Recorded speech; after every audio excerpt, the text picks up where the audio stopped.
Hello नमस्कार दोस्तों, पौधर online classes में आपका स्वागत है। 10th क्लास में अपना आज का जो नेक्स्ट टॉपिक है वो है ब्लड ग्रुप।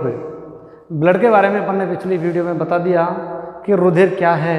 रुधिर एक तरल संयोजी ऊतक है, जीवित ऊतक है, जिसमें हीमोग्लोबिन नामक प्रोटीन पाई जाती है, ऑक्सीजन का परिवहन का कार्य करता है, बाकी अन्य सभी पोषक तत्वों के परिसंचरण में अपनी महत्वपूर्ण भूमिका निभाता है।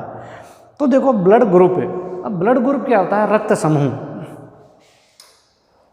इसको बोलते हैं रक्त समूह।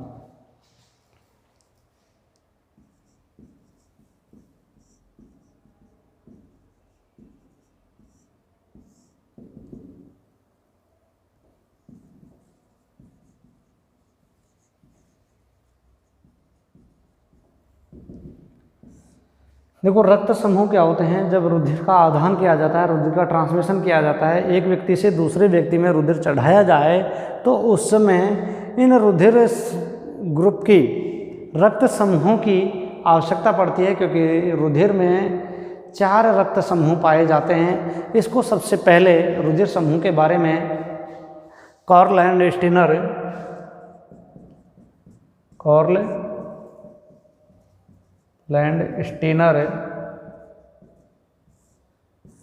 नामक साइंटिस्ट हुआ था, उसने 1901 में कार्ल लैंडस्टीनर ने 1901 में रुधिर समूहों के बारे में बताया कि व्यक्ति के रुधिर में 4 रुधिर समूह पाए जाते हैं, 4 रक्त समूह पाए जाते हैं। उनको उन्होंने ए बी और ओ, ये 4 नाम उन्होंने दिया। किस आधार पर दिया? कि रुधिर में उपस्थित जो प्रोटीन होती है, उस पर उपस्थित प्रोटीन और उसमें उपस्थित एंटीजन और एंटीबॉडी,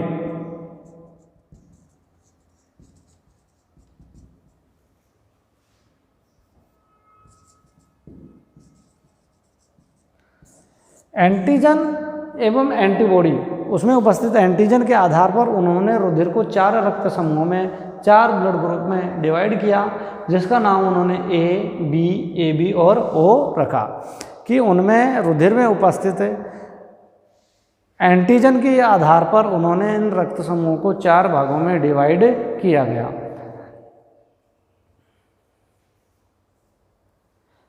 कि रक्त की ये जो होते हैं आरबीसी की सतह पर उपस्थित एंटीजन एवं एंटीबॉडी की उपस्थिति के आधार पर इनको 4 समूहों में बांटा गया। आरबीसी क्या है? लाल रुधिर कणिकाओं की सतह पर, लाल रुधिर कणिकाएं एक प्रोटीन है। आरबीसी हीमोग्लोबिन प्रोटीन होती है, जिसके कारण ये लाल रुधिर दिखाई देता है। तो आरबीसी की सतह पर उपस्थित एंटीजन एवं प्रतिरक्षी, हिंदी में बोलते हैं इसको प्रतिरक्षी एवं प्रतिजन, प्रतिजन एवं प्रतिरक्षी की उपस्थिति के आधार पर इन रुधिर समूहों को 4 भागों में डिवाइड किया, जिसको अपन एंटीजन और एंटीबॉडी बोल रहे थे। और ये 4 समूह थे ए बी और ओ। तो इस आधार पर कार्ल लैंडस्टीनर ने इनको 4 समूहों में डिवाइड किया। और ये प्रतिजन जीन से उत्पन्न होते हैं, जो वंशानुगत रूप से, ये एंटीजन जो होते हैं ये वंशानुगत होते हैं, ये जीन से प्राप्त होते हैं एंटीजन जो है।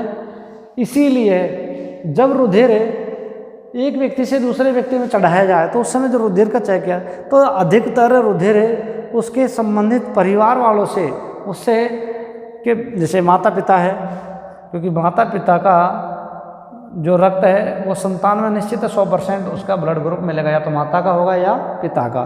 तो इस प्रकार से भाई है, बहन है, तो उसके माता पिता के या रिश्तेदारों से संबंधित क्यों मांगा जाता है? क्योंकि उनमें एक ही जीन की वंशानुगति होती है, पीढ़ी दर पीढ़ी, वो अगली पीढ़ी में जाएंगे। तो ये जो जीन है एंटीजन और एंटीबॉडी, ये जीन्स के पर डिपेंड करते हैं, इसलिए वंशानुगत रूप से अगली पीढ़ी में ट्रांसफ़र होते रहते हैं। तो अब इसके बारे में अपन देखते हैं कि रक्त समूह किस प्रकार से, कौन कौन से रक्त समूह हैं। और उनमें कौन कौन सी एंटीजन और एंटीबॉडी उपस्थित होती है। तो इसको थोड़ा सा एक चार्ट सारणी के द्वारा अपन देख लेते हैं, और सारणी में किस प्रकार से कौन सा एंटीजन और कौन सा एंटीबॉडी उस पर पाया जाता है। देखो,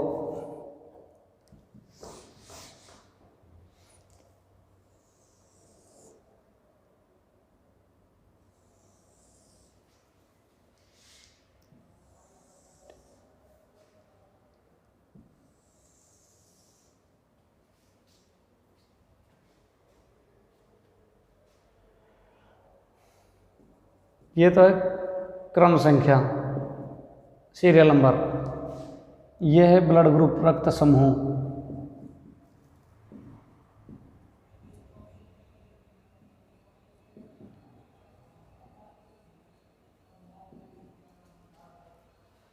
ये होता है प्रतिजन, जिसको एंटीजन बोलते हैं। यह है प्रतिरक्षी, जिसको एंटीबॉडी बोलते हैं। ठीक है, इनको इंग्लिश वर्ड में थोड़ा ध्यान रखना। एंटीजन प्रतिजन कहलाते हैं, प्रतिरक्षी क्या कहलाते हैं, एंटीबॉडी। रक्त समूह में जैसे अपन ने 1 नंबर क्रम डाल लिया, रक्त समूह ए, 2 नंबर पे रक्त समूह बी, 3 नंबर पे रक्त समूह ए बी, 4 नंबर पे ब्लड ग्रुप ओ। ये तो याद रखने हैं। रक्त समूह ए, रक्त समूह ए बी और रक्त समूह ओ। 4 ब्लड ग्रुप हैं, ए बी, ए बी और ओ। अब देखो, जो ब्लड ग्रुप ए है, ब्लड ग्रुप ए, इस पर तो एंटीजन पाया जाएगा ए, और एंटीबॉडी होगी बी। एंटीबॉडी को स्मॉल लेटर से लिखना है, इसको कैपिटल लेटर से। ब्लड ग्रुप बी है, उसमें एंटीजन तो बी पाया जाएगा, और एंटीबॉडी जो है वो small A. Blood group A और बी, ए बी, इसमें एंटीजन ए एंड बी दोनों उपस्थित होते हैं। इसमें थोड़ा सा ये ध्यान रखना है कि ब्लड ग्रुप जो ए बी है, उसमें एंटीजन ए और बी दोनों ही होते हैं। बाकी इसमें एंटीबॉडी जो है वो दोनों एब्सेंट होती हैं, ए व बी दोनों अनुपस्थित। अब ब्लड ग्रुप ओ है, ब्लड ग्रुप ओ में जो एंटीजन है वो दोनों एंटीजन ए और बी, ए व बी दोनों अनुपस्थित।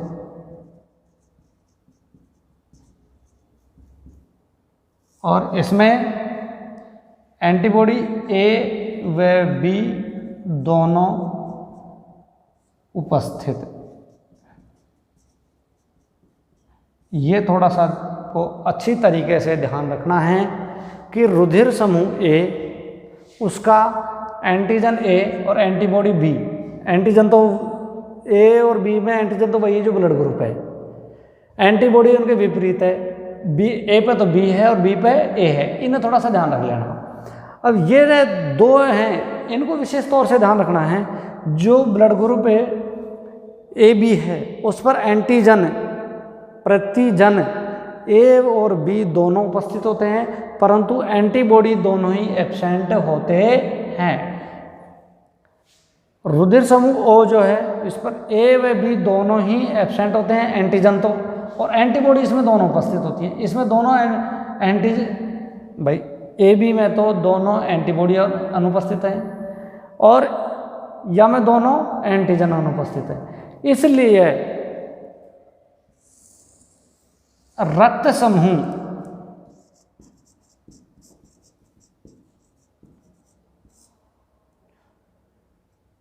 ओ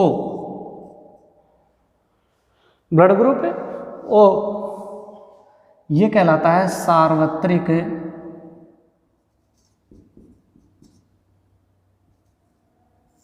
दाता। और रक्त समूह ए बी ये कहलाता है सार्वत्रिक ग्राही।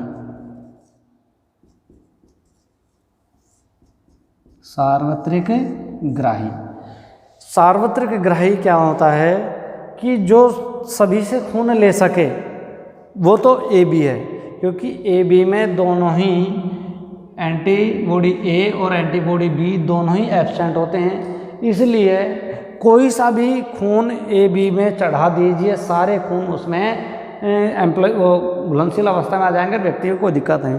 बाकी ओ ब्लड ग्रुप वाला सारे व्यक्तियों को, सारे ब्लड ग्रुप वालों को, सारे व्यक्ति का मतलब सारे कोई सा भी ब्लड ग्रुप हो, उस व्यक्ति को अपन ओ का ब्लड यदि चढ़ा दें, ओ ब्लड ग्रुप वाला, तो उस पर कोई प्रभाव नहीं पड़ेगा। सारे ब्लड उस पर घुलनशील अवस्था में आके और सही तरीके से सही चढ़ जाएगा। बाकी इसीलिए ओ रुधिर वर्ग जो है उसको तो बोलते हैं सार्वत्रिक दाता, और ए बी जो ब्लड ग्रुप है उसको बोलते हैं सार्वत्रिक ग्राही। सार्वत्रिक ग्राही मतलब जो सभी ब्लड ग्रुपों से खून ले सकता है वो तो सार्वत्रिक ग्राही, और जो सभी ब्लड ग्रुपों को खून दे सकता है वो सार्वत्रिक दाता कहलाता है। तो इस आधार पर यूनिवर्सल डोनर और यूनिवर्सल एक्सेप्टर ये दो कहलाते हैं।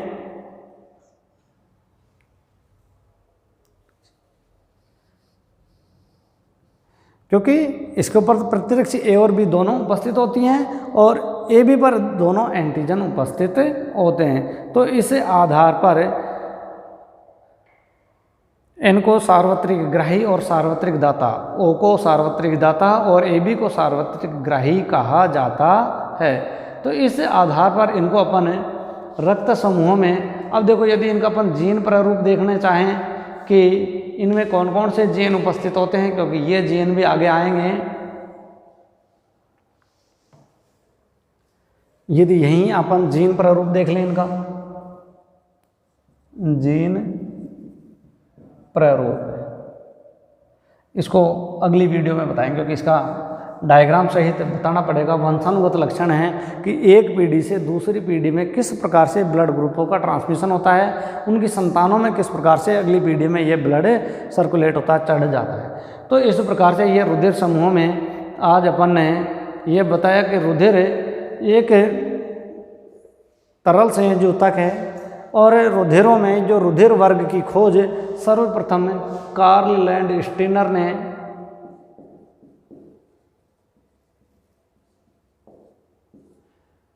1901 में इन रुधिर समूहों की खोज की थी। रुधिर समूहों की खोज किस आधार पर की थी कि इनमें जो आरबीसी होती है, आरबीसी की सतह पर,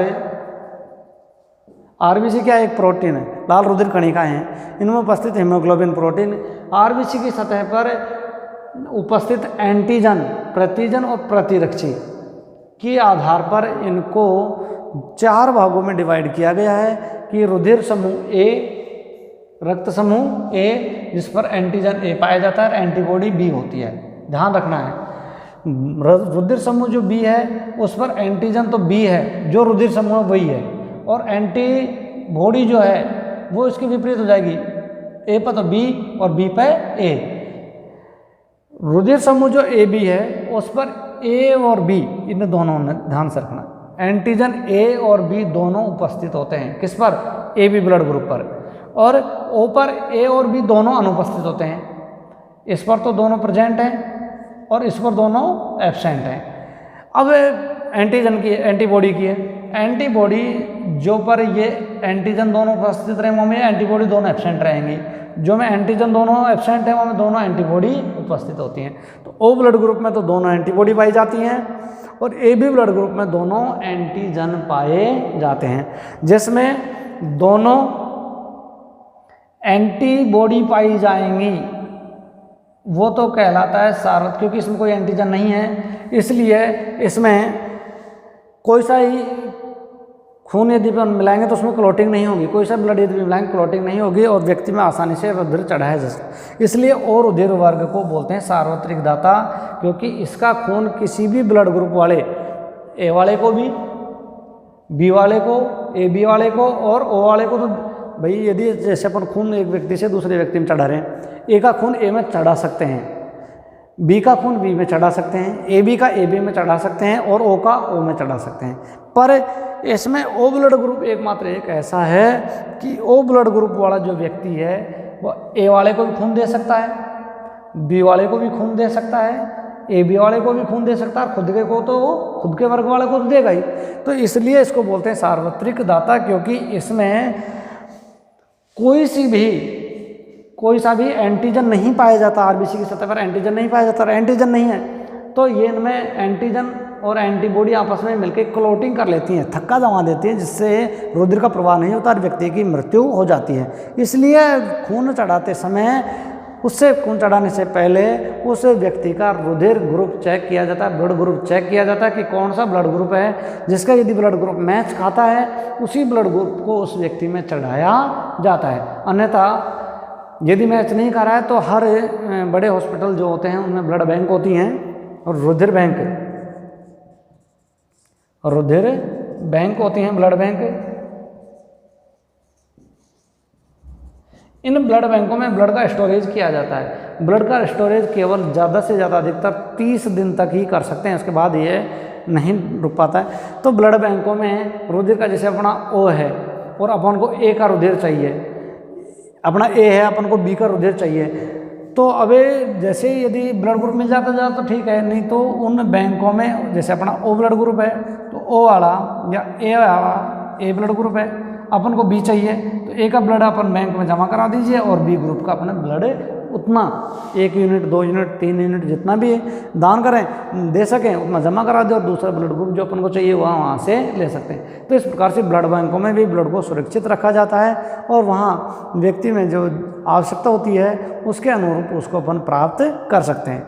तो इस प्रकार से ये ब्लड ग्रुपों की जाँच, ब्लड ग्रुपों के बारे में अध्ययन ये कार्ल लैंडस्टीनर ने सबसे पहले आरबीसी की सतह पर उपस्थित एंटीजन और एंटीबॉडी के आधार पर उन्होंने किया था कि एक व्यक्ति से दूसरे व्यक्ति में जब ब्लड चढ़ाया जाए तो उनमें कई बार मृत्यु हो गई, तो उसके बारे में अध्ययन करने के लिए इन्होंने इस तरह से ब्लड ग्रुपों के एंटीजन, एंटीबॉडी और रुधिर समूह को 4 भागों में डिवाइड करके और इसका अध्ययन किया, जिससे आज वर्तमान में इनमें कोई दिक्कत नहीं आती है। इसके अलावा भी इनमें और एक एक एंटीजन पाया जाता है RH